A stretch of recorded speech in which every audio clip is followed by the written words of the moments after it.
Hey, this is Tony from the Cold Case Project, where we focus on unsolved cases across the United States. Our mission is to bring attention to these unresolved mysteries that need your help. All the information we cover in these cases is readily available on the internet, but we rewrite and repurpose it for the purpose of these videos. Our goal is to spread the word about the thousands of unsolved cold cases still out there. Thank you for watching. If you want to help shed light on these cases, make sure to like and subscribe for more content. Your support can make a difference.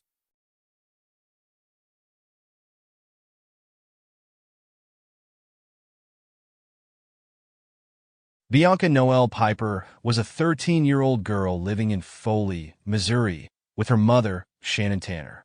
She was in the 8th grade at Winfield Middle School and had a passion for the outdoors, drawing, and animals, especially horses. She idolized Hilary Duff and Britney Spears and loved the color purple. Despite appearing to be a typical teenager, Bianca faced significant challenges due to ADHD and bipolar disorder, which led to severe mood swings, aggression, and difficulty with self-control. She was on daily medication for her conditions, and when she didn't take it, she could experience hallucinations and disorientation. Her struggles had necessitated hospitalization in the past to adjust her medication, and she had been in counseling since the age of 4. At the time of her disappearance, she was seeing a therapist specializing in mental health. Her therapist had advised her mother that, as a coping strategy for her anger, it might help for Bianca to walk it out, an idea they had tried before with some success. On March 10, 2005, Bianca became upset over having to do chores, particularly washing dishes. She told her mother she wanted to take a walk to cool off. The first time she had tried this method, she had returned in a better mood, and she felt that a longer walk would be even more effective. Shannon agreed and drove Bianca a mile away to McIntosh Hill Road, a rural gravel road with a small bridge over a creek. It was around 6 p.m., and with the early March sunset approaching, Shannon handed Bianca a flashlight before driving away. However, as she left, Shannon saw a car passing by on a nearby main road and had a bad feeling, what some might call mother's intuition. She turned the car around, went back to Bianca, and told her to be careful and not to get into a car with anyone before heading home to make dinner. Bianca didn't seem angry or upset, nor did she say anything about running away or suggest she wouldn't return home.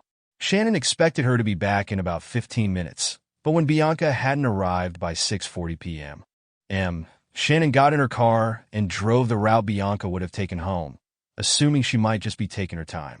However, she didn't see Bianca anywhere. Growing increasingly worried, Shannon and her boyfriend, Jim Felt, started knocking on doors of neighbors along the road, asking if anyone had seen Bianca. No one had. After searching for a while with no sign of her, Shannon called the authorities around 7:30 p.m. Law enforcement immediately began searching the area, focusing on the road where Bianca had last been seen and the land surrounding her home. It was now dark, and temperatures had dropped into the low 30s. Snowfall was even reported that night. Bianca was only wearing a hoodie, not appropriate clothing for freezing weather, and she did not have her medication with her, which was a serious concern. The thought of a young girl lost in the cold, possibly confused and disoriented without her meds, was terrifying for her mother and searchers. Despite their efforts, the darkness eventually forced them to call off the search for the night. The following morning, the search resumed with the help of over 250 volunteers, including Bianca's grandfather. Searchers covered the area on foot, horseback, and ATVs. Helicopters and Civil Air Patrol planes conducted aerial searches, while search and rescue dogs attempted to track Bianca's scent. Crews also checked the nearby creek. However, no trace of Bianca was found, no clothing, shoes, or even the flashlight she had been carrying.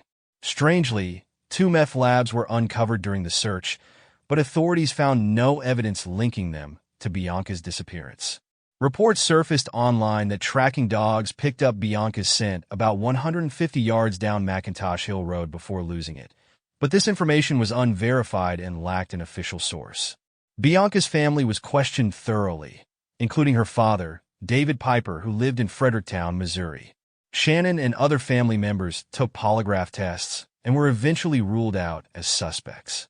Authorities also questioned registered sex offenders in Lincoln County and searched their homes. Flyers were distributed widely, even reaching as far as Canada. For years, family and friends continued to hold up posters and distribute flyers at intersections in Foley and Winfield. Shannon even consulted psychics, one of whom told her that Bianca had been picked up in a van, while another claimed she was no longer alive. Investigators followed over 247 leads, but found no confirmed sightings of Bianca. She seemed to have vanished without a trace. In 2007, authorities considered the possibility that Michael Devlin, the man who kidnapped and held Sean Hornbeck and William Ben Ownby captive for years, might have been involved in Bianca's disappearance. However, there was no evidence linking him to the case, and his pattern of targeting young boys made it unlikely. Another suspect, Paul Smith, was also investigated. A convicted sex offender, Smith fatally shot himself in 2010 when approached by police after abducting a 4-year-old girl named Elisa from her yard in Louisiana, Missouri, just 25 miles from where Bianca disappeared. Elisa was rescued safely, but if Smith had any knowledge of Bianca's fate, he took that secret to his grave. Several months after Bianca went missing, Shannon was charged with assault after an altercation with her 18-year-old daughter, who was also possibly bipolar. Shannon claimed she was only trying to prevent her daughter from harming herself. Law enforcement did not believe this incident was related to Bianca's disappearance. In 2014, Bianca's sister, Tiffany, was charged with sex trafficking, though again, this was not considered connected to Bianca's case.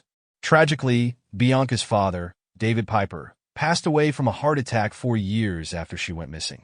Many believe the stress and heartache from losing his daughter played a significant role in his declining health. Shannon continued living in Foley for a long time after Bianca disappeared, but eventually moved to St. Charles, Missouri. She has faced harsh criticism for leaving her 13-year-old daughter alone on that rural road, with some internet sleuths even accusing her of being involved in Bianca's disappearance. However, she likely never imagined something like this would happen, especially in such a remote area. She probably thought Bianca would be safe and has undoubtedly carried immense guilt ever since. At the time of her disappearance, Bianca was 5 feet 6 inches tall and weighed 185 pounds. She had brown hair, brown eyes, and was last seen wearing a gray Adidas hoodie, blue jeans, and white tennis shoes with purple stripes. She was carrying a flashlight. If still alive, she would be 29 years old today. Given that no trace of her was ever found in the area, authorities strongly suspect she was abducted or that foul play was involved. Bianca had no history of running away, and the location she vanished from was extremely rural, making it unlikely that she left on her own. If she had gotten lost in the woods, it's likely some trace of her would have been found, especially considering the extensive searches. The complete lack of evidence suggests she may have been picked up by someone. It's possible she accepted a ride from a stranger despite her mother's warning, or perhaps someone saw Shannon drop her off and took advantage of the situation. Some theorize she may have stumbled upon a meth operation and was silenced by someone afraid she would report what she saw. Whatever the case, Bianca's fate remains unknown, but her family and law enforcement have never stopped searching. They continue to hold vigils, distribute flyers, and raise awareness in the hope that one day, someone will come forward with information. If you have any information regarding Bianca's disappearance, please contact the Lincoln County Sheriff's Department at 636-528-8544. Her missing persons flyer can be shared from the Missing Bianca Piper Facebook page. Let's not let Bianca be forgotten.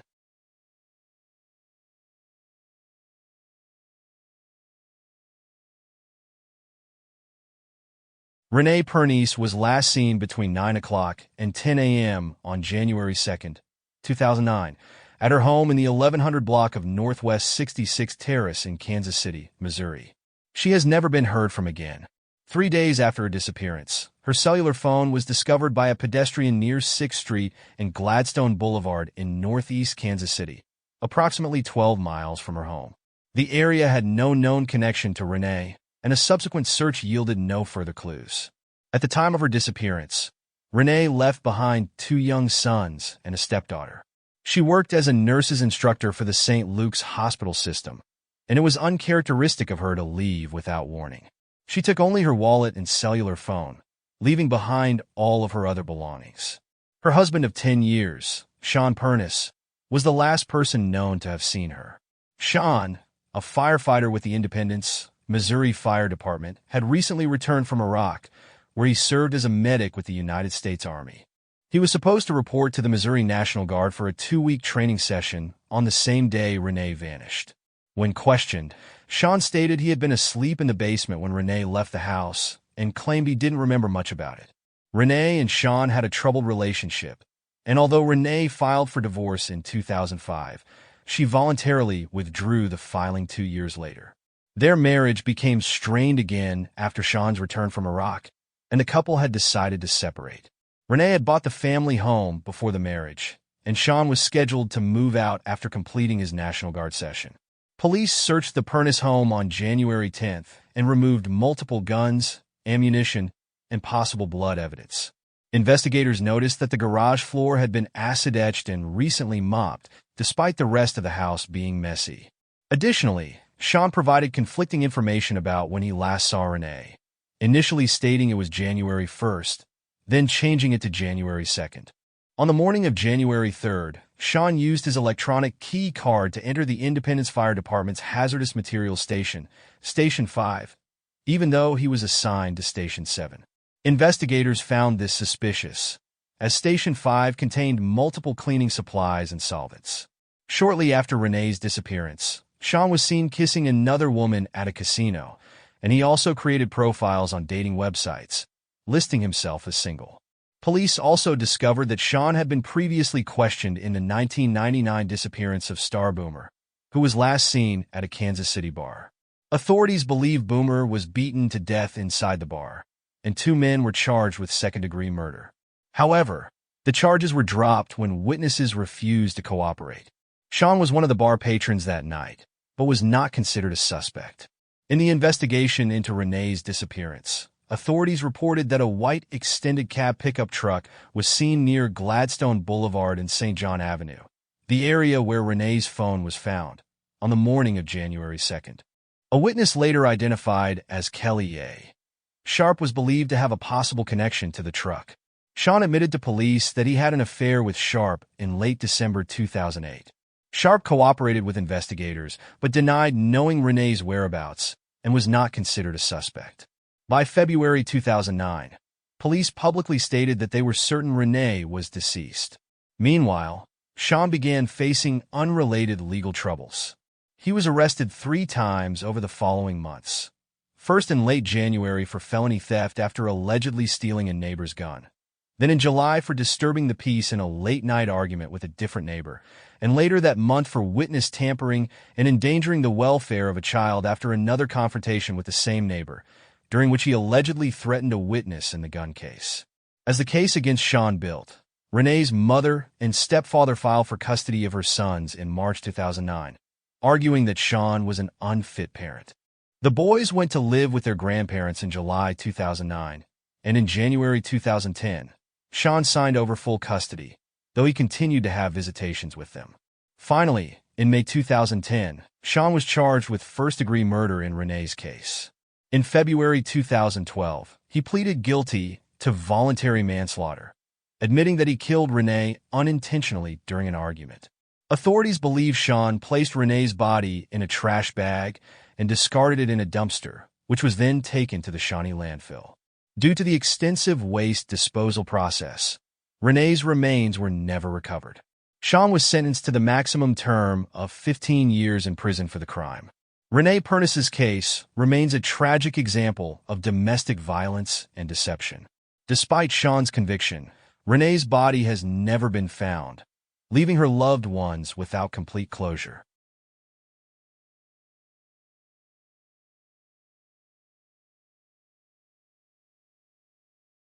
On April 11, 2001, 20-year-old Branson Perry vanished from his home in Skidmore, Missouri, a small town with a population of just 300 people. Branson, a young man with a black belt in martial arts and a passion for fitness, was last seen by his friend Jenna Crawford, who had been helping him clean his father's house in preparation for his return from the hospital. Branson's disappearance remains one of the most baffling unsolved cases in Missouri, shrouded in mystery, rumors, and unanswered questions. Despite extensive investigations, numerous leads, and even connections to a notorious criminal, Branson's fate has never been determined, leaving his family and the community searching for answers. Branson Perry was born on February 24, 1981, to parents Rebecca and Bob Perry. He grew up in Skidmore, a tight-knit community where everyone knew each other. Branson was an active and outgoing young man who enjoyed sports, martial arts, and working odd jobs, including roofing and caring for animals at a local petting zoo. After his parents divorced, Branson moved in with his father at 304 West Oak Street in Skidmore. Despite being diagnosed with tachycardia, a heart condition that caused his heart to race even at rest, Branson maintained an active lifestyle and earned a black belt in Hapkido, a form of martial arts focused on self-defense. His disappearance on April 11, 2001, shocked the small town and left investigators scrambling for clues. The day Branson vanished began like any other. He and Jenna Crawford were cleaning his father's house, as Bob Perry was scheduled to return from the hospital on April 13th. Around 2 p.m., Branson rummaged through the kitchen cabinets, pulled something out, and walked into the backyard. When he returned, Jenna asked what he was doing, but Branson brushed off her questions. Later, Jenna took a shower at the house, and when she came downstairs, she encountered one of two mechanics who were working on Bob's car in the driveway. The man was searching through the kitchen cabinets, the same cabinets Branson had been looking through earlier. When Jenna confronted him, the man seemed nervous and quickly returned outside. Around 3 p.m., Branson told Jenna he was going to put jumper cables in the storage shed and would be right back. He was last seen walking toward the shed with the cables in hand. Jenna waited at the house, but Branson never returned. The two mechanics also left shortly after Branson disappeared.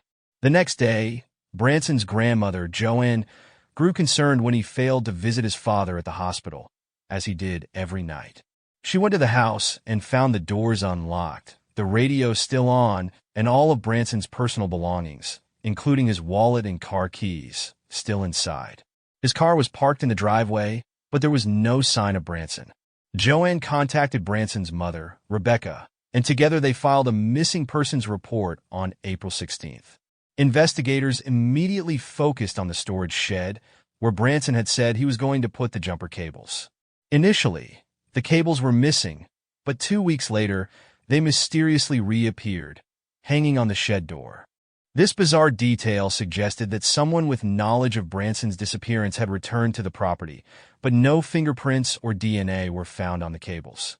As the investigation unfolded, police uncovered disturbing details about Branson's life. A week before his disappearance, Branson had gone to a neighbor's house, where he was allegedly drugged and assaulted by a man named Jason. Branson, deeply ashamed, told his father about the incident, but chose not to press charges. Jason disappeared for 2 weeks after Branson vanished, but was later ruled out as a suspect after intense interrogations. Investigators also questioned the two mechanics who had been working on Bob's car the day Branson disappeared, but they claimed to have seen nothing unusual. In 2003, a new lead emerged when Jack Wayne Rogers, a 59-year-old Presbyterian minister and Boy Scout leader, was arrested in connection with Operation Candyman, a nationwide investigation. Rogers, who had a history of disturbing behavior, including performing stuff too graphic to describe, had written graphic messages in online chat rooms about a blonde-haired man from Skidmore. Police suspected Rogers might be connected to Branson's disappearance, but despite extensive searches and interrogations, no evidence linking him to the case was found. Rogers was sentenced to 30 years in prison for unrelated crimes, but he denied any involvement in Branson's disappearance. Over the years, the case grew colder, but in 2009, new tips led investigators to a field in Quitman, Missouri, where cadaver dogs alerted to a specific spot. Police dug for days, but found nothing. The tips suggested that Branson had been killed in a meth house in Skidmore, which burned down shortly after his disappearance. Investigators theorized that Branson's body was removed from the house before it burned and buried in the Quitman field, only to be moved again in 2009 when police began searching the area. Despite this theory, no concrete evidence has ever been found. Branson's disappearance remains unsolved, and his family continues to seek answers. His father, Bob, passed away in 2004 without knowing what happened to his son. Rebecca Perry, Branson's mother, has tirelessly advocated for her son, urging anyone with information to come forward. The case is now treated as a homicide investigation, with police believing they are searching for Branson's remains. The mysterious reappearance of the jumper cables, the burned-down meth house, and the involvement of individuals like Jack Rogers have all added layers of complexity to the case. Despite the passage of time, Branson's family and the Skidmore community hold out hope that one day the truth will be revealed and Branson will be brought home. If you have any information about Branson Perry's disappearance, please contact the Bring Branson Home website or Crime Stoppers anonymously. Branson's story is a haunting reminder of the enduring pain of unsolved cases and the desperate need for closure.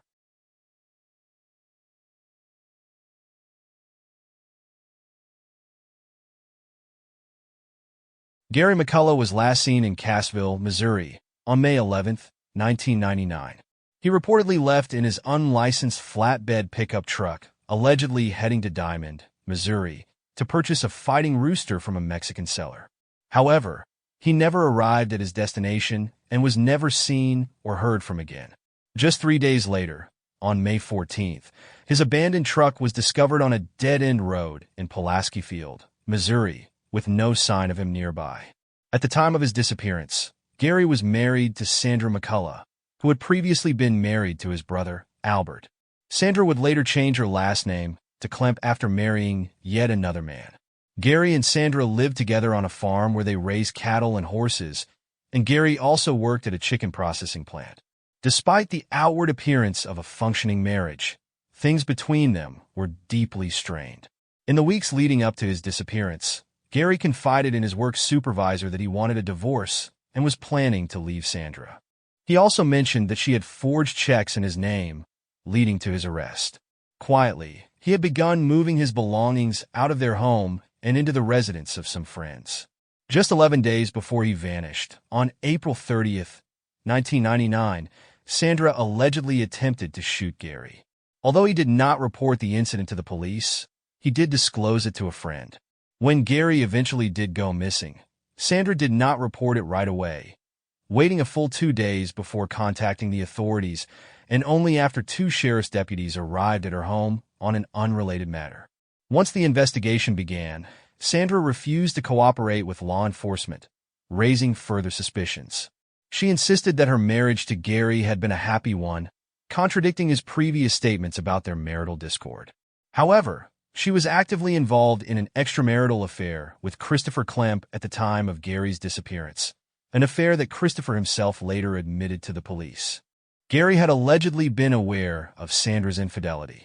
Within days of Gary's disappearance, Christopher moved in with Sandra, and by June of that year, authorities charged him with conspiracy to commit murder, accusing him of attempting to hire someone to kill Gary. However, due to insufficient evidence, the charge was dropped in August 1999. Just a year later, in May 2000, Sandra and Christopher married, only a month after she obtained a divorce from Gary. This marked her 4th marriage, with Gary having been her 3rd husband and Albert, his brother, her 2nd. Sandra was also the mother of 6 daughters, one of whom, Lena Chapin, played a pivotal role in what would later unravel. By 2003, Lena, then 17, confided in Albert, her former stepfather and uncle, that she had witnessed her mother murder Gary. According to Lena, Sandra had shot Gary 3 times in the head and then forced her to help clean up the crime scene. The gruesome cleanup included removing blood, tearing out carpets, bleaching the floors, and ultimately wrapping Gary's body in plastic before incinerating it in a brush fire. Lena recounted the same story to one of her sisters, explaining that she had complied because she feared what would happen if she refused and did not want her younger siblings to be left without a caregiver. Albert secretly recorded Lena's confession and took the tape to law enforcement. However, when officers contacted her, Sandra quickly intervened, hiring a lawyer on Lena's behalf. Lena then exercised her right to remain silent, refusing to speak with authorities. Though she never recanted her claims, no criminal charges were filed. Then, in a shocking turn of events, Lena disappeared on February 14, 2006, without a trace. She was last seen in Dent County, Missouri, but was not reported missing for a staggering 2.5 years. Authorities only began formally investigating her disappearance in March 2012, 6 years after she vanished. At that point, foul play was strongly suspected.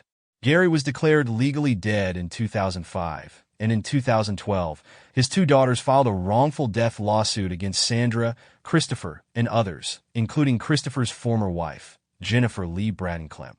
The lawsuit alleged that Sandra and Christopher had conspired to kill Gary, and that Jennifer had aided Christopher by picking him up near the McCullough property around the time of Gary's disappearance, with Christopher reportedly carrying a gun at the time. Despite Lena's confession, which was secretly recorded, the tape was never played in court. However, one of Lena's sisters testified that Lena had shared the same story with her. Other testimonies further contradicted Sandra's account, as 2 of her children claimed that Gary's truck was still parked at home the night of his disappearance, even after Sandra had claimed he had left. In the summer of 2013, the civil jury ruled unanimously in favor of Gary's daughters, awarding them $7 million in damages in connection with his wrongful death. Christopher and Sandra divorced in 2014, and Sandra has since remarried, making this her 5th marriage. She currently resides in Mount Vernon, Missouri. Meanwhile, Lena's disappearance remains unresolved. Authorities suspect her knowledge of Gary's murder may have led to her demise, though the direct connection between Gary's and Lena's disappearances remains uncertain. Foul play is suspected in both cases.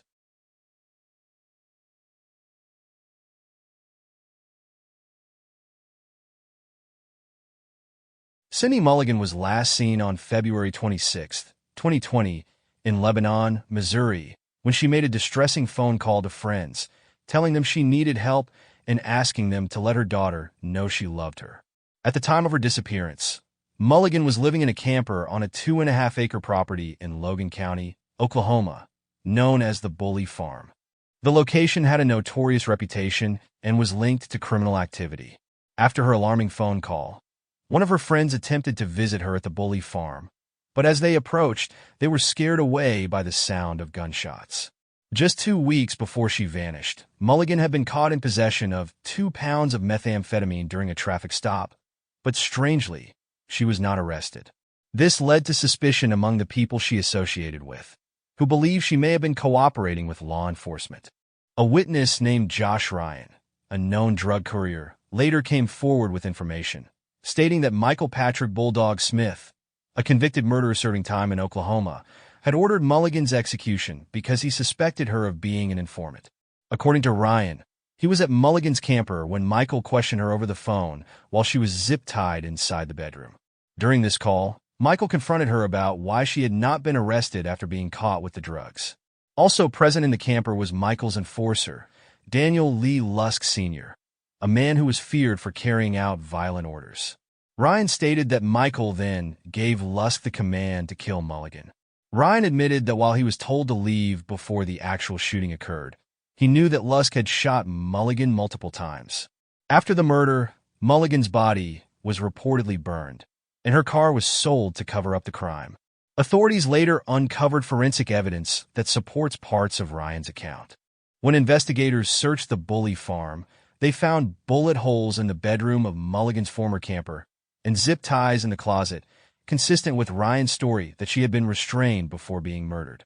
Bone fragments were discovered at 3 different sites: the Bully Farm itself, a second location about half a mile away, and an oil field lease road near Luther, Oklahoma.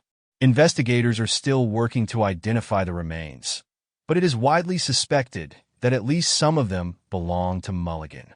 Michael Smith was not just a convicted killer. He was also believed to be running a criminal organization from behind bars. Lusk, his enforcer, was thought to be responsible for multiple murders on Michael's behalf, eliminating those perceived as threats or liabilities. However, Lusk himself disappeared in January 2021 and has never been found. Authorities now believe he, too, was murdered possibly as part of a cover-up or as a result of internal conflicts within the criminal organization. The Bully Farm has been linked to several other missing persons cases, raising concerns about how many victims might be tied to this location. Among the other disappearances potentially connected to the site are Michael's own brother, Philip Smith, and Frederick Mitchell. Additionally, authorities are investigating possible links to the cases of Travis Baker and Bruce Jacobs, both of whom also went missing under suspicious circumstances. Despite the compelling evidence and witness testimony, no one has been officially charged in connection with Mulligan's disappearance. Law enforcement continues to investigate her case as a homicide, but without a body or direct physical proof tying a suspect to the crime, prosecution remains difficult. Mulligan's case is a chilling example of how organized crime networks can operate in rural areas, often leaving little evidence behind and making it extremely difficult for victims' families to get justice. Her daughter and loved ones continue to seek answers and hope that one day, those responsible for Cindy's presumed murder will be held accountable.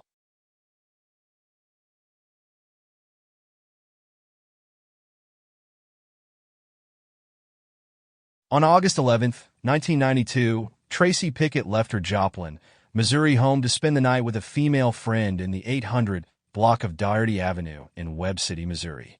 Tracy's mother allowed her to go, thinking her friend lived with her parents and they would be there to supervise. In fact, the girl lived on her own. There was a party at the residence that night. According to witnesses, one of the guests, a man named Al, kept staring at Tracy all night and even asked her if she was wearing panties. Eventually, he offered to give her a ride home to Joplin so she could change her clothes. He was supposed to return her to her friend's apartment afterwards. He drove a black van with 2 sunroofs, louvered side windows, and Oklahoma license plates. Witnesses also stated there was a gun inside it. Tracy has never been heard from again. A week after her disappearance, authorities located and interviewed the individual who gave her the ride. By then, he had left the state. Al was actually named Lowell Andrew Billy, and he had a prison record. Billy claimed he dropped Tracy off outside a pawn shop in downtown Joplin. A female voice Tracy's mother didn't recognize left 2 messages on her answering machine, one on the night of August 11th and one at 10 o'clock a.m. the next day, saying Tracy was on her way home to change her clothes. When Tracy's mother realized she was missing, she went to Tracy's friend's apartment and found her daughter's shoes in the bedroom closet. Neighbors who lived nearby reported that on the morning of August 12th, they saw a young girl running down an alley screaming, "Get away from me! Leave me alone!"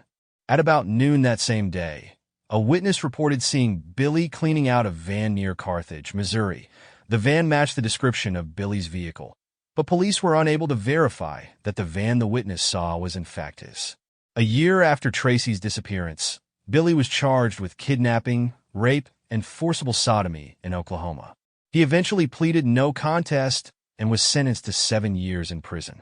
During the summer of 1993, he had picked up a Tulsa, Oklahoma woman who was hitchhiking, held her captive for about 4 hours, and beat and sexually assaulted her. He was released from prison, but later jailed for failing to register as a sex offender. Police stated they believed Tracy was murdered, and Billy is the prime suspect in her disappearance, but authorities have no evidence to charge anyone in her case.